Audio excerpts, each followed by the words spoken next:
Film ini menceritakan tentang seorang ayah dan juga suami yang kesehariannya selalu diremehkan oleh istri dan anaknya. Bahkan ia seolah-olah dianggap tidak ada. Namun siapa sangka jika sebenarnya beliau adalah seorang mantan agen FBI dan kehidupannya berubah ketika ada pencuri masuk ke rumahnya. Lalu apakah identitas dia sebenarnya akan diketahui oleh anak dan istrinya? Nah, langsung saja kita ke filmnya ya guys. Tapi sebelum itu, jangan lupa subscribe, like, komen, dan juga nyalakan notif kalian biar kalian gak ketinggalan film-film seru dari aku ya guys. Jadi gak lama-lama lagi, inilah film yang berjudul Nobody. Di awal film, kita diperlihatkan dengan seorang pria parubaya bernama Hutch Mansell. Ia memiliki satu orang istri dan dua orang anak, satu laki-laki dan yang satu perempuan. Hidupnya berjalan seperti kehidupan orang lain. Semua terjadwal setiap harinya dan juga berulang kegiatannya setiap harinya. Tapi ada satu hal nih yang selalu membuatnya diremehkan oleh istrinya, yaitu dia selalu telat untuk membuang sampah. Suatu malam ketika dia akan tidur, Mansell mendengar suara orang masuk ke dalam rumahnya. Kemudian pelan-pelan dia melihat ada dua orang pencuri yang sedang mencari harta di rumahnya tersebut. Kemudian dia mengambil tongkat golf dan siap untuk memukul mereka. Namun belum sempat dia memukul, keberadaannya sudah diketahui oleh salah satu dari pencuri tersebut. Cash, now!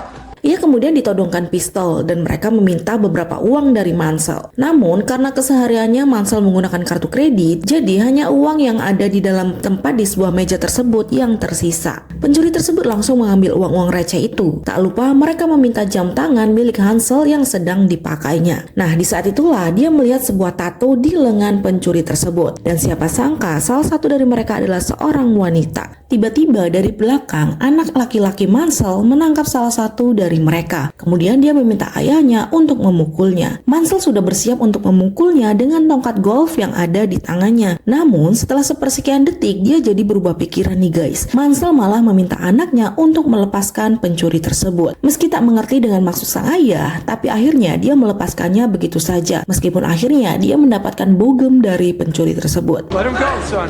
What? I said let him go.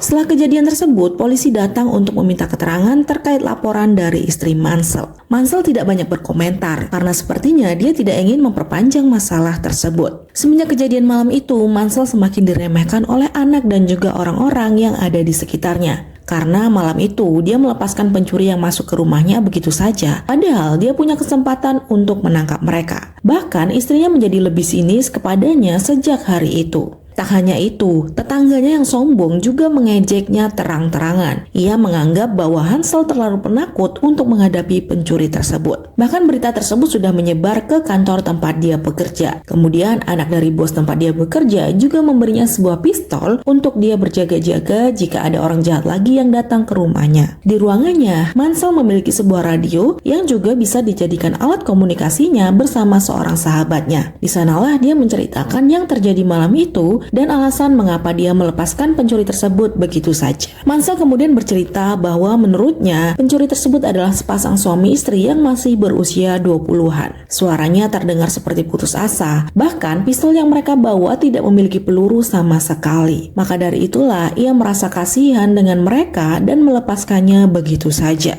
There were two of them, late 20s, were scared. She had a gun, electrical tape on the hand, hadn't been shot and empty. Keesokan harinya, ia mengunjungi sang ayah yang berada di panti jompo. Ayahnya juga merupakan seorang mantan anggota pasukan khusus di militer. Namun karena sudah sangat tua, kini ia hanya tinggal menikmati hidupnya di panti jompo tersebut.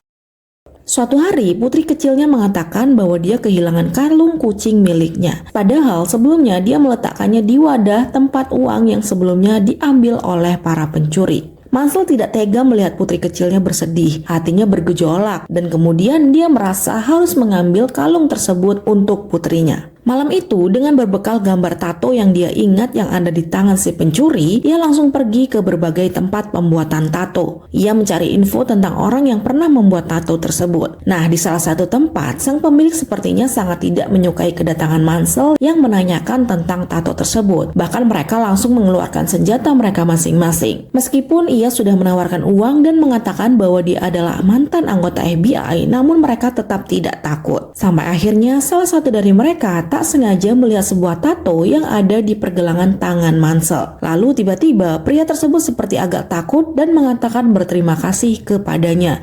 Thank you for your service. Kemudian dia pergi meninggalkan ruangan tersebut. Dan semua orang yang ada di sana langsung menurunkan senjatanya dan memberinya petunjuk tentang tato itu. Dengan mudahnya, Mansell menemukan pencuri tersebut, di mana mereka benar-benar merupakan seorang sepasang suami istri. Kemudian dia masuk dan langsung memukul pria tersebut. Ia kemudian mengatakan bahwa ia hanya seorang pria yang ingin menjalani kehidupan normal dan menjadi ayah yang baik. Kemudian dia meminta mereka mengembalikan jam tangan dan juga kalung kucing milik putrinya. Jam tangan milik Mansell dikembalikan, namun mereka mengatakan bahwa mereka tidak mengetahui apa-apa tentang kalung kucing tersebut. Meskipun sudah ditodongkan pistol, tapi mereka tetap mengatakan bahwa mereka tidak tahu apa-apa soal kalung tersebut. I know why I'm here. Good man. I'm a family man. Most of all, I'm the man who did your gun. Tiba-tiba terdengar suara tangisan bayi dari dalam kamar. Mansell langsung mengeceknya ke sana. Dan ternyata mereka berdua memiliki seorang anak yang masih bayi yang sepertinya sedang sakit dan membutuhkan biaya perawatan yang cukup banyak. Mereka juga memohon ampun kepada Mansell dan memintanya agar tidak melukai anak mereka. Mansell yang memiliki hati sangat lembut benar-benar tidak menyangka bahwa mereka memiliki bayi itu. Dan di sana dia tidak bisa berbuat apa-apa karena dia tidak tega terhadap bayi tersebut. Dan akhirnya dia meninggalkan rumah itu begitu saja. Ia bahkan meninju tembok dan melampiaskan kekesalannya di sana. Ketika di dalam bis dalam perjalanan pulang, tiba-tiba sekelompok laki-laki berlagak preman dan sepertinya sedang mabuk memaksa untuk masuk ke dalam bus tersebut. Sang sopir bus yang merupakan seorang wanita tidak bisa berbuat apa-apa. Rombongan tersebut juga bertindak sesukanya di dalam bis. Ia bahkan menantang dan menggoda penumpang lainnya. Hansel yang hanya duduk dan mengamati sepertinya sudah tidak tahan melihat itu semua. Ditambah lagi, seperti ada sebuah bom yang sepertinya akan meledak dari dalam tubuhnya. Ia kemudian meminta penumpang dan juga sopir bus untuk turun dan memintanya agar tidak menghubungi polisi. Dan disitulah semua hal yang dia pendam selama ini berhasil dia lampiaskan. Jiwa FBI-nya yang sempat tertidur kini bergejolak kembali dan itu membuatnya sangat bersemangat. Still doing it here, old man. I'm gonna fuck you up.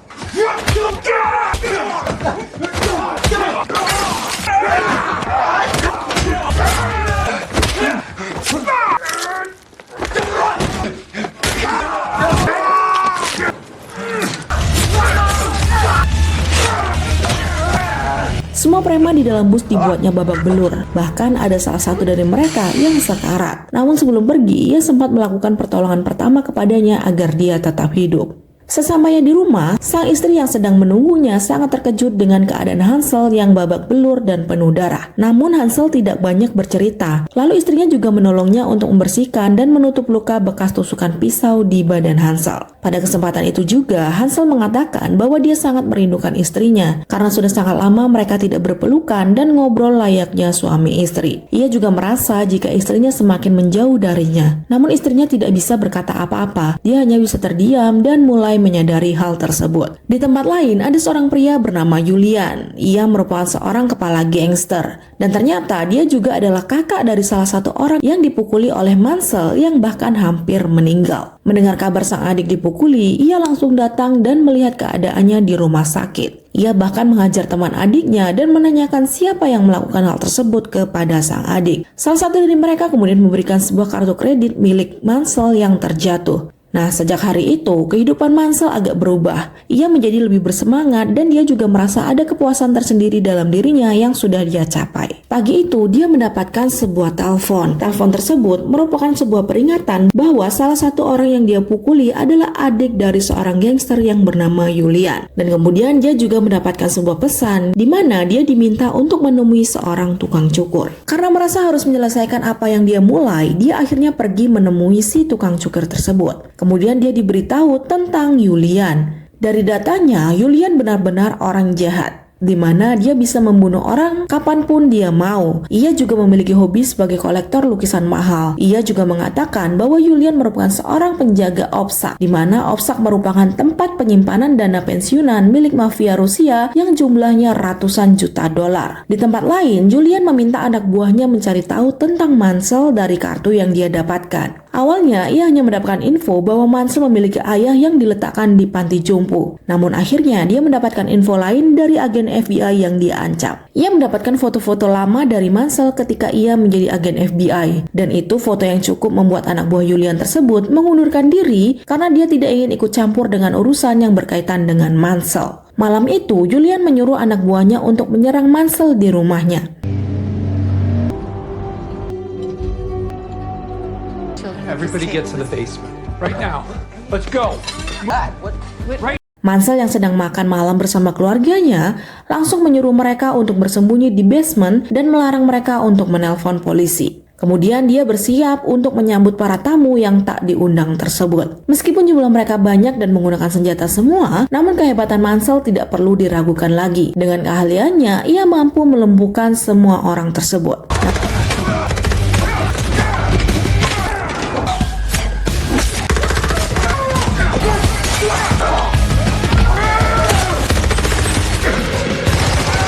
Sayangnya, di akhir dia disetrum menggunakan alat setrum hingga membuatnya tak sadarkan diri. Kemudian dia dibawa oleh mereka dan ketika membuka mata, dia sudah berada di dalam sebuah bagasi mobil. Tapi itu tidak membuatnya kalah dan menyerah. Ia kemudian melepaskan borgol yang ada di tangannya. Kemudian dia mengambil alat pemadam kebakaran dan membuka jok bagian belakang. Lalu menyemprotkan apar tersebut hingga membuat mobil itu menghantam tiang jalan dan terguling. Namun untungnya Mansell masih selamat dari kecelakaan tersebut, sedangkan anak buah Julian semua tewas tak terselamatkan. Mansell kemudian berlari menuju rumahnya. Ia juga sambil menelpon sang ayah dan mengatakan bahwa dia sedang mengurus sesuatu yang besar. Dan ia mengatakan kepada ayahnya juga untuk berhati-hati. Ketika sampai di rumah, Mansell sangat pusing melihat tubuh-tubuh yang tergeletak dan rumah yang hancur. Ia bingung bagaimana cara menjelaskan kepada keluarganya. Setelah membersihkan diri, ia kemudian meminta keluarganya keluar dari basement. Kemudian ia menyuruh mereka untuk pergi dari rumah dan mencari tempat aman. Istri dan anak laki-lakinya benar-benar bingung dengan apa yang terjadi. Namun Mansell berkata bahwa dia tidak bisa menjelaskannya sekarang. Ia berjanji ia akan segera kembali dan menjelaskan segalanya dengan jujur. Kemudian istri dan anaknya pergi meninggalkannya untuk mencari tempat yang aman. Sedangkan tubuh-tubuh anak buah Julian dikumpulkan di ruangan miliknya. Kemudian dia memutar musik dan seolah-olah mengajak orang-orang sekarat itu bercerita. Namun tak lama kemudian mereka semua sudah tak lagi bergerak. Kemudian Mansell langsung membakar rumah tersebut untuk menghilangkan jejak.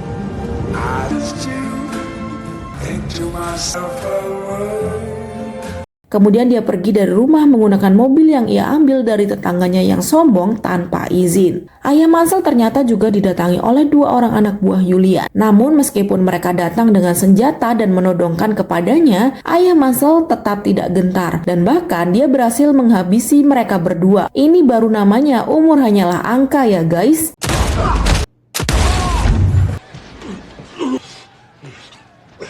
Mansell kemudian pergi ke kantornya. Kemudian dia membeli perusahaan tersebut dengan beberapa batang emas. Meskipun anak sang bos sempat tidak setuju, namun akhirnya sang ayah tetap memberikan perusahaan tersebut untuk dibeli oleh Mansell. Dan sekarang perusahaan tersebut resmi menjadi miliknya. Di sisi lain, Julian yang melihat berita bahwa anak buahnya tewas akibat kecelakaan yang disebabkan oleh Mansell, dia langsung memanggil semua anak buahnya untuk menyerang Mansell. Sedangkan Mansell ternyata membeli perusahaan tersebut untuk ia gunakan sebagai gudang tempat ia membuat beberapa persiapan dan juga jebakan. Malam harinya, Mansell kemudian mendatangi kantor OPSEC, di mana uang ratusan juta dolar tersimpan di sana. Lalu dia menghabisi semua orang yang menjaga uang-uang tersebut. Meskipun sendiri, ia mampu melakukannya. Sampai akhirnya, puncaknya, dia membakar semua uang-uang tersebut.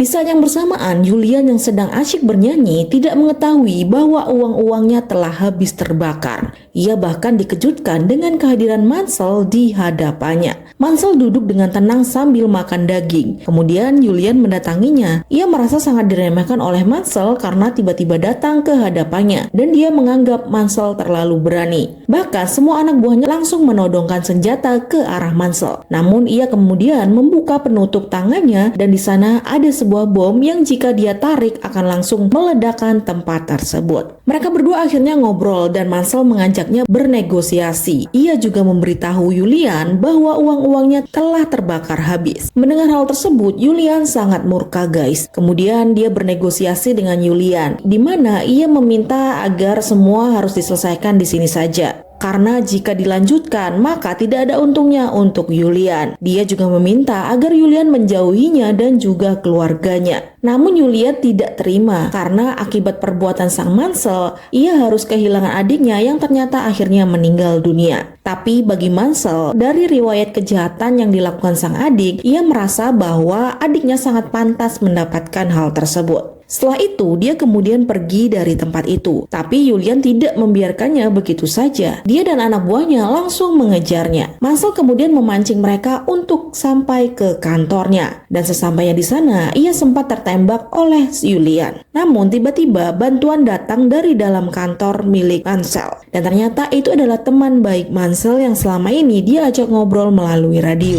Remember when I said don't do nothing, come save your white ass? I fucking am. Kemudian tiba-tiba dari pintu depan ayahnya ternyata juga ikut membantunya dan melindunginya agar ia bisa masuk ke dalam kantor tersebut. Mantep nih guys, kakek-kakek ikut perang. Mereka semua akhirnya masuk ke dalam kantor itu. Mansell dan sahabatnya dan juga ayahnya menghabisi mereka satu persatu. Selain itu, jebakan-jebakan yang telah dibuat oleh Mansell sebelumnya juga sangat membantu mereka.